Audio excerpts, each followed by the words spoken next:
minha gente, aqui quem fala é o professor João Fernando, né? Sou professor do curso da Escola Técnica Interface, escola que está há 20 anos no mercado, formando corretores em 3, já foi em 4 estados, né? Formadora.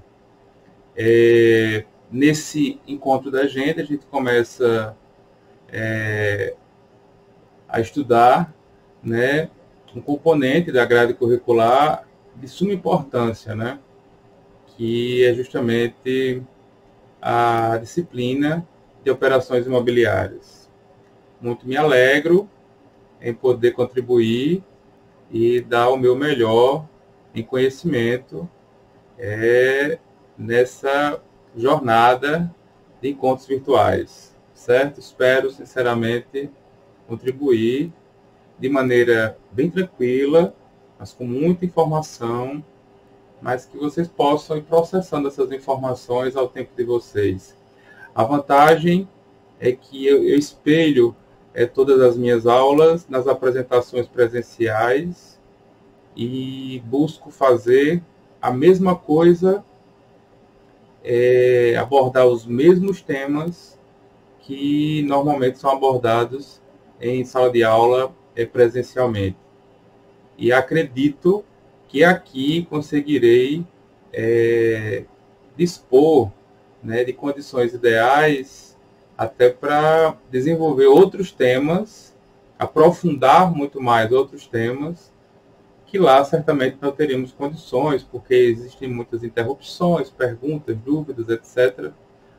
E eu sou um grande entusiasta dessa forma de lecionar, de você poder expor o conteúdo teórico, dar a oportunidade do estudo dirigido e ter um segundo encontro para que a gente possa discutir aquele conteúdo. Tá? O mundo inteiro estuda assim hoje. O mundo inteiro é muito mais virtual em seus estudos, em cursos teóricos, obviamente, do que presencialmente. Tá? Então, espero que gostem e vamos caminhar no conteúdo, tá certo? Bom, meus alunos, conforme exposto, a gente está tratando de operações imobiliárias. Então, a gente precisa definir muito bem um aspecto embrionário disso tudo, né? Primeiro, de onde veio a profissão, qual foi o contexto, né, da sua criação. Então, a gente precisa abordar um pouco de história também nesse particular. E lembrem os senhores que a nossa lei, né, a lei que trata da profissão dos corretores de imóveis, a 6530/78, é uma lei relativamente recente, né? Antes dessa lei 6530 de 78, nós tivemos uma outra, que foi a 4116, da década de 60, mas ela foi declarada inconstitucional. É importante notar que até pouco tempo, né, porque se a gente for parar para imaginar que algumas profissões são seculares já, né, ou seja, tem muitos anos, né, 100 anos de existência, a do advogado, né, do médico, né, do engenheiro, são profissões regulamentadas e reconhecidas há muito mais tempo. Então, eles passaram por todo um período de amadurecimento, tanto de instituições, quanto de conceitos, quanto de procedimentos, quanto de características, né? Com o corretor não está sendo diferente. Tá? A profissão do corretor de imóveis, ela nasce no Brasil legalmente com a existência da sua previsão legal. Né? Então, a previsão legal da Lei 6530/78, que é a que vige hoje, ela deu um corpo muito mais bem acabado a essa formação dos corretores de imóveis. É bem verdade que o primeiro reconhecimento veio na década de 60 com a Lei 4116. Mas vejam, se a gente analisar um contexto mundial, a profissão dos corretores de imóveis ela teve início no século XVIII, né? Logo ao final da época da escravatura,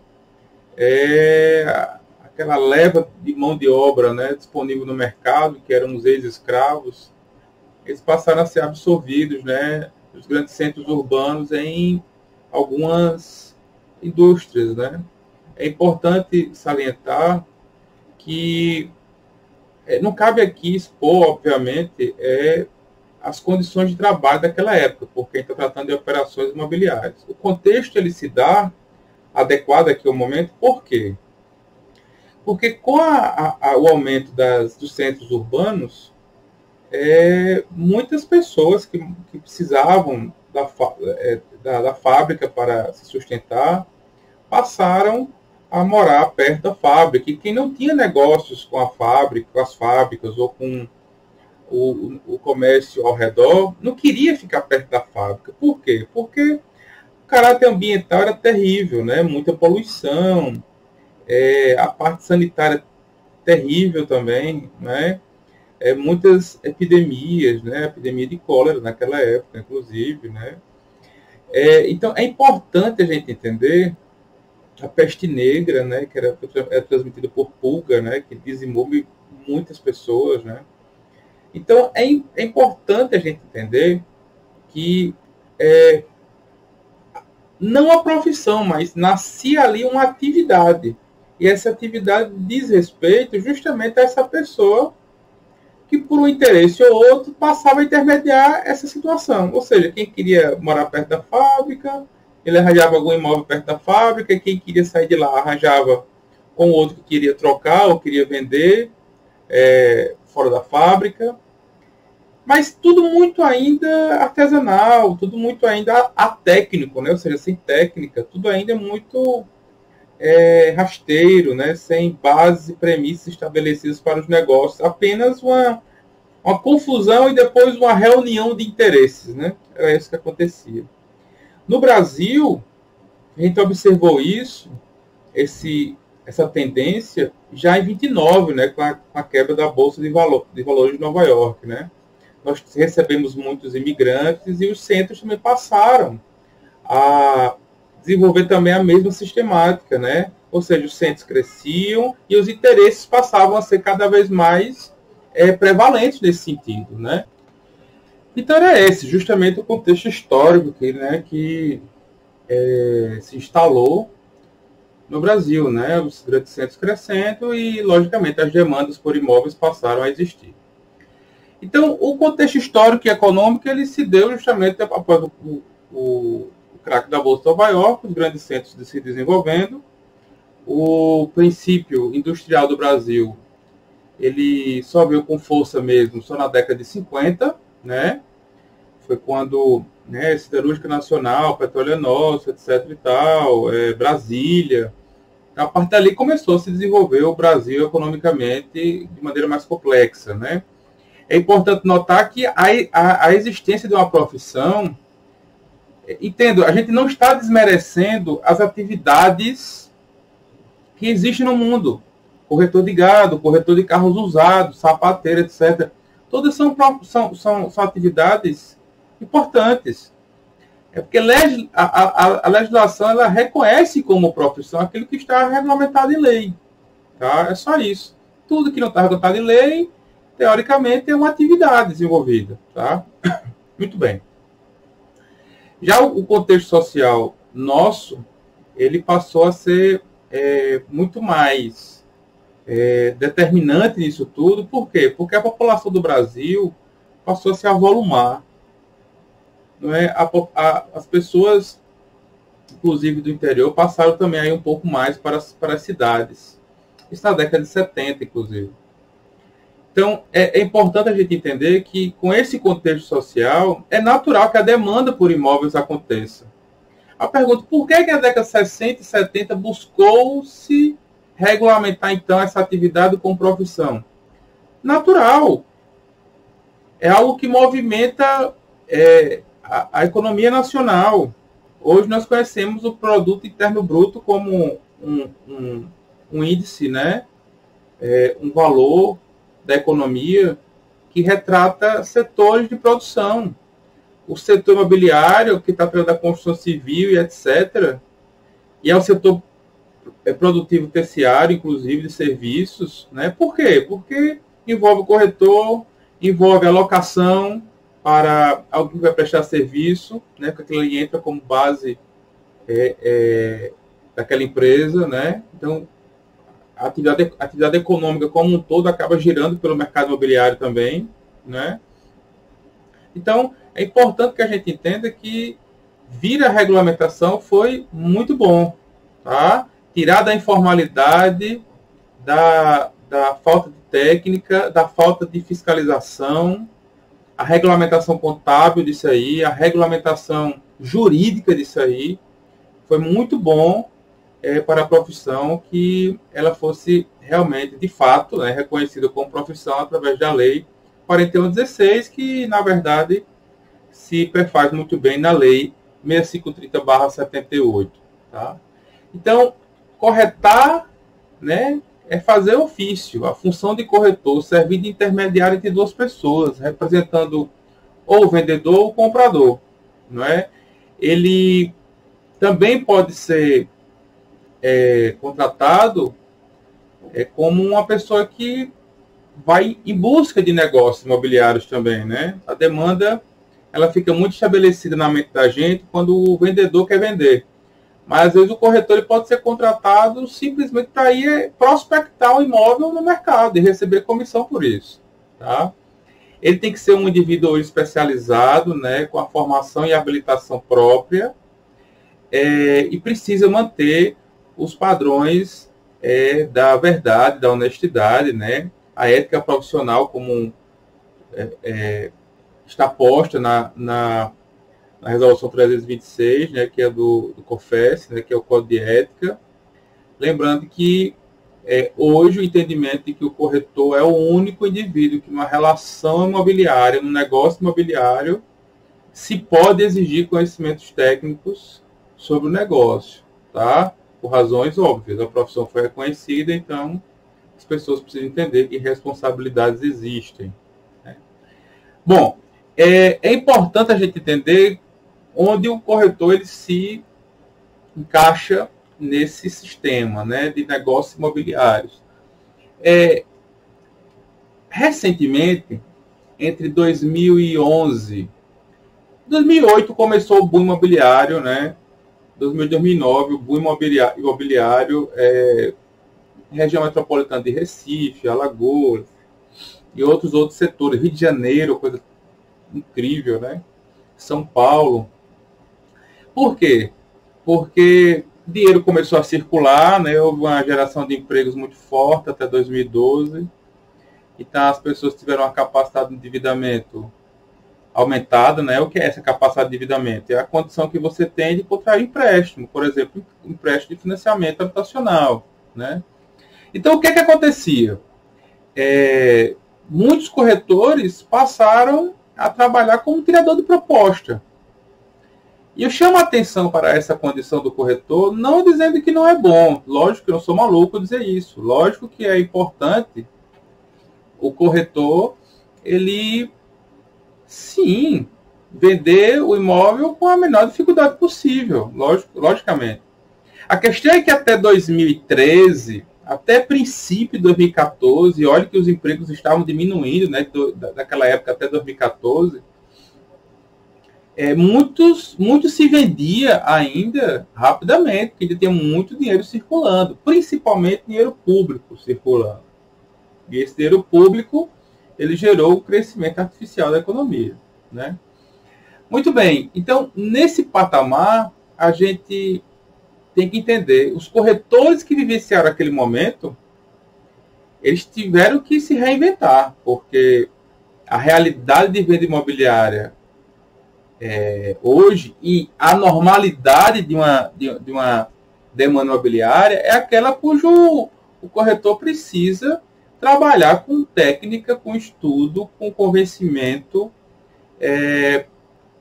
trabalhando o cliente aos poucos para que aquela venda possa acontecer. Né? Por quê? Porque hoje não temos mais esse crescimento artificial da economia e nem muito menos aquele boom de dinheiro público e muitos empregos disponibilizados, né? E crédito nem se fala, né? Crédito bancário aos montes na época, né? E programas também habitacionais para diminuir o déficit da população acerca da habitação, né? O Minha Casa Minha Vida, o precursor do Minha Casa Minha Vida foram os programas de arrendamento habitacional, né? Que nem existem mais, né? Então, corretor precisa entender que o papel dele não é tirar a proposta. Tirar a proposta é bom, mas não é só isso. Ele precisa desenvolver técnicas de venda, sim. Abordagem de cliente, estudo de produto. Nesse momento, quem está querendo vender imóvel novo, geralmente, e está na imobiliária, geralmente vem um gerente de produto, o gerente de produto que vai ser vendido ali, ele faz uma explanação àquela equipe, mostrando os pontos fortes, né, as qualidades, as inovações. Aquilo ali, toda aquela informação serve para que você possa desenvolver um plano de negócio. Um plano de negócio seu. Não é do cliente, não. É seu primeiro. O que é isso? Quais serão as ferramentas, as armas que você vai ter para poder montar todo um leque de informações que possam convencer alguém a comprar aquele produto, né? Então, é um estudo diário. Fora isso, você precisa estudar quem compete com aquele produto. Você precisa estudar quem compete com aquele produto, tá? Estudar dói. Ninguém pega as coisas e coloca dentro da sua cabeça, não. Quem coloca é você mesmo, tá? Então, fora isso, vem a questão da competitividade. A competitividade hoje não é só entre corretores, não. Não é só entre imobiliárias, não. Não é só entre construtoras e incorporadoras que montam suas houses, né? As houses são as equipes próprias. A competitividade, ela, principalmente no período de recessão que a gente vivenciou, há cerca de alguns meses atrás, é o principal concorrente do corretor entrando em cena. E não é um corretor nem imobiliário, é o proprietário. Tá? Qual é o grande papel do corretor nesse circuito? É mostrar-se necessário. É importante que as pessoas se mostrem necessárias. Então, o que é que eu penso sobre isso? Eu penso que muitos corretores, eles focam demais no produto e que eternamente vão vender imóveis novos. Tá? Eu ouso dizer que o maior mercado não é o mercado de imóveis novos, não. É o de imóveis usados. E a melhor notícia de todas é o mercado permanente. O mercado de novos, ele, para quem está trabalhando um nicho específico ou consultor específico, ele é temporário. É temporário porque vai chegar um momento que ela não vai ter mais onde construir por ali. E você vai ter que procurar outra coisa. Ah, só quero trabalhar em Boa Viagem, só quero trabalhar na Ponta Verde, em Maceió. Não tem terreno. Não vai ter terreno eternamente. Agora, o mercado de usados, ele vai sempre crescer. Sempre crescer. Mas é mais trabalho. Exige-se mais do corretor. Eu costumo dizer que o corretor de imóveis usados, ele vivencia um pouco melhor a profissão. Não estou dizendo que quem vende imóvel novo não se dá bem, não ganha dinheiro, enfim, não é nada disso. Estou apenas mostrando a vocês que o corretor de imóveis usados, ele vivencia melhor a técnica imobiliária, porque ele precisa construir todo esse caminho, desde a parte documental, preambular, depois a parte de fechamento, né? A busca de informações acerca de quem está vendendo principalmente, para não dar um problema mais na frente, não é? Vamos abordar isso mais na frente. A responsabilidade do corretor passa a ser maior, inclusive. Mas, em compensação, ele fica muito mais próximo dos 5%, 6% do que quem vende imóvel novo. Ah, quem vende imóvel novo tem o aparato imobiliário, tem o aparato da incorporadora e tal, do marketing. Tem. Vai ter que ganhar no volume, não é isso? Porque ganha bem menos do que se vendesse imóvel de terceiro. É a opção do mercado. Mas pensem, o mercado de usados, ele é um mercado permanente. O de novos vai exigir de você outros deslocamentos no futuro, tá? Outra logística no futuro. Se você está disposto a isso, tranquilo. Mas não sei se é esse o seu caso, tá? Então pensem nisso. É importante a gente observar esse tipo de informação. Outro ponto que pressiona um pouco os corretores é justamente a consciência dos cidadãos, né, em relação aos negócios imobiliários. Antigamente, os cidadãos sabiam pouco, As informações acerca de empreendimentos eram escassas. Hoje nós temos aparatos tecnológicos aí em tempo real e muita informação no mercado para quem quiser, né? Então, o corretor ele precisa conhecer muito bem o que está vendendo, precisa ter na ponta da língua, é a obrigação dele ter na ponta da língua todas as informações que corriqueiramente qualquer interessado precisa saber, tá? Isso é o mínimo, tá? Então, para que o corretor obtenha sucesso na sua atividade, ele vai ter que focar no atendimento, e esse atendimento tem a ver com saber ouvir, tem a ver com anamnese, ou seja, aquele diagnóstico, né?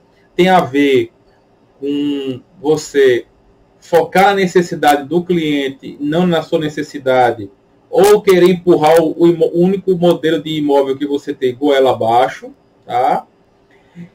Mas superada essa fase, a gente chega num momento em que as pessoas precisam entender que para serem corretores, elas precisam ser enxergadas como referência.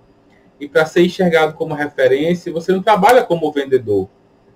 Você não trabalha como um intermediador. Você trabalha como consultor. E a consultoria é o ato de transferir conhecimento a outra pessoa.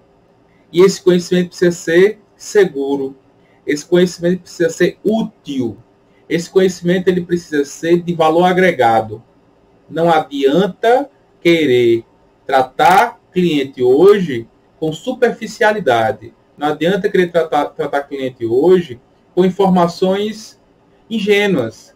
Ou então querer manipular a convicção do cliente com informações que facilmente ele pode ver que não é verdade. Tá? Então, o primeiro passo é você realmente estudar aquilo ali.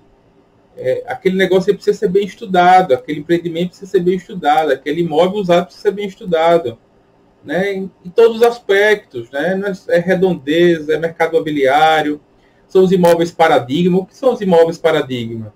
São aqueles que servem de comparação, né? Por que esse não aquele? O que é que esse tem de melhor por ser 15%, 20% mais caro, apesar de ter, sei lá, a metragem menor ou uma vaga de garagem a menos? Você vai ter que montar estratégia.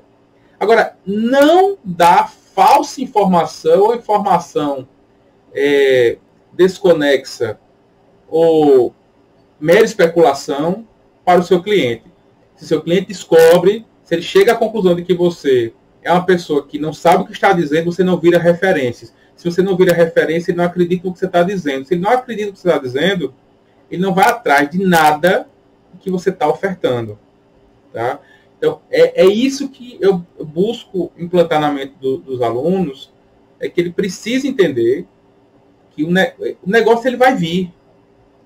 E se você trabalha com esse mecanismo de informações úteis, precisas, que constroem informação na cabeça do cliente, que ele passa a aprender com você sobre o mercado imobiliário, o porquê isso, o porquê aquilo, mas ele sente segurança, é importante que cada um exercite isso todos os dias. Fora isso, ainda tem aquele atendimento que é feito durante as tratativas negociais, após o fechamento e conclusão final dos trabalhos com a possível transferência ou registro do contrato em cartório, né? Só para ficar registrado, né, a lei que eu falei para os senhores, que inicialmente fomentou a profissão, foi a 4116, da década de 60, de 62. Ela foi declarada inconstitucional, então ela foi expressamente revogada depois pela Lei 6530/78, e tem um decreto e norma aí, 871/78, que regulamentou algumas coisas da Lei 6530/78. Certo? Bom, vou ler rapidamente aqui poucos artigos da nossa Lei 6530/78 e vou abordar 2 artigos importantes em aulas específicas, tá? Em aulas específicas. Inclusive um que nem está nessa aula, que é o artigo 20. Tá? O artigo 20 eu trato ele numa aula específica só para ele. Vou passar para os senhores. Falo aqui do artigo 6º, mas eu tenho uma aula só específica para o artigo 6º também, que são os artigos mais importantes, além do artigo 2º, né, que define, obviamente, quem é a figura do corretor. Então vamos lá, artigo 2º da Lei 6530/78, o exercício da profissão de corretor de imóveis será permitido ao possuidor de título de técnico em transações imobiliárias, portanto, aquele indivíduo que fez um curso técnico, TTI, ou então aquele que fez o curso tecnólogo de gestão ou ciências imobiliárias, tá? É permitido também. O artigo 3º fala que compete ao corretor de imóveis exercer a intermediação na compra, venda, permuta, locação de imóveis, podendo ainda opinar quanto à comercialização imobiliária. Veja, opinar quanto à comercialização imobiliária e prestar consultoria não é necessariamente ser avaliador. Tá? Então, tem todas essas funções. Intermediar a compra, a venda, a permuta, a locação, podendo ainda opinar quanto à comercialização. Então, ele pode opinar sobre valores.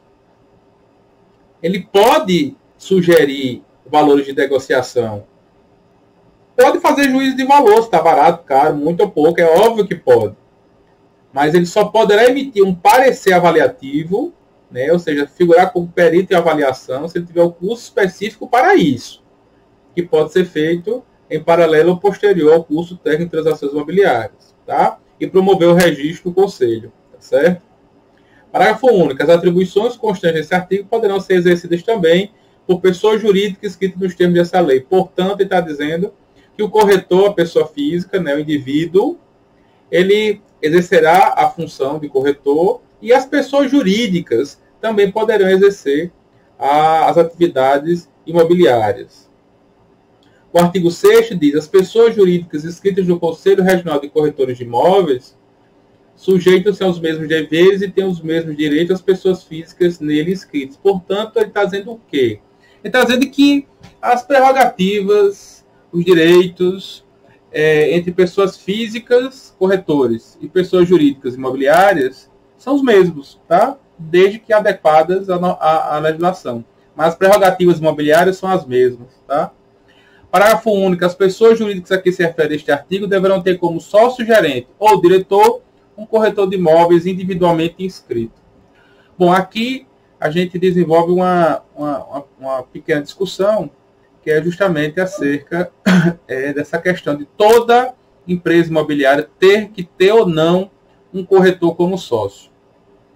Bom, segundo pesquisas junto a contabilistas, o MEI, né, o microempreendedor individual, ao que nos consta, não pode ser um agente imobiliário, né, não pode ser uma pessoa jurídica imobiliária, porque a legislação contábil não permitiu essa inscrição. Outras modalidades de empresa individual já foi consentida. Tanto é verdade que, inclusive, a tributação na modalidade do Simples Nacional foi conferida também, mas não para o MEI nesse caso. Então, eu faço dois apontamentos. O primeiro é que, a rigor, se você vai constituir uma sociedade onde há sócios, na verdade, então estou presumindo que tem no mínimo 2 pessoas envolvidas, o aconselhamento é sim que um deles seja corretor de imóveis. Mas eu faço apontamento aqui do Código Civil, onde ele nos traz alguns ensinamentos a partir do artigo 1012 do Código Civil, né? Ali até o 1060, ele trata, por exemplo, de responsabilidade de direção e técnica da empresa em sendo uma nomeação, né? Ou seja, nomeação a terceiros, pessoas fora da sociedade, para serem responsáveis técnicos pelo negócio. Faço um parâmetro rápido acerca das farmácias, por exemplo, né? Nem todo dono de farmácia é farmacêutico, né? Ele bota o responsável técnico, que é um farmacêutico, para responder por ela junto ao conselho. Então, para as empresas que possuem sócios, o entendimento que eu tenho é de que sim, poderiam ter investidores naquela empresa cuja administração imobiliária e responsabilidade técnica poderia ser dirigida a um diretor, não sócio, tá? Desde que do contrato social venha previsto justamente essa característica da nomeação da responsabilidade técnica a um terceiro não sócio, tá? É importante que o contrato social traga isso. Mas a regra, se eu tiver que aconselhar, é que pelo menos um, sim, seja sócio, tá? Então, gente, a gente passa, né, nesse momento aqui a finalizar essa primeira aula. A continuação dessa aula ela vai ocorrer com mais 2 aulas temáticas. Essas 2 aulas temáticas tratarão do artigo 6º dessa lei, tá? Da Lei 6530/78. Faço outras considerações acerca do artigo 6º. E eu desenvolvo também uma outra aula que é acerca do artigo 20, tá? O artigo 20 da Lei 6530/78, ele fala das vedações ao corretor de imóveis. Então, é uma aula importante que será disponibilizada para os senhores também, para a gente caminhar nessa construção, primeiramente, das técnicas e das prerrogativas do corretor de imóveis, para depois adentrarmos em aspectos como locação, compra e venda imobiliária e alguns procedimentos cartorários que os senhores precisam ter contato para desenvolver muito bem isso aí, tá certo? Então, minha gente, a gente finaliza aqui essa primeira parte. Agradeço demais a atenção, espero que vocês vejam a aula, revejam, tá? Reflitam sobre os comentários, né, e a explanação. Em sequência, já vou encaminhar as outras 2 aulas, tá? Já expondo sobre o artigo 6º e expondo sobre o artigo 20 dessa lei, que é importantíssimo e de conhecimento obrigatório, tá bom? Fiquem com Deus, estudem e até breve em mais uma aula aqui do nosso curso Técnico de Transações Imobiliárias. Até lá, fiquem com Deus.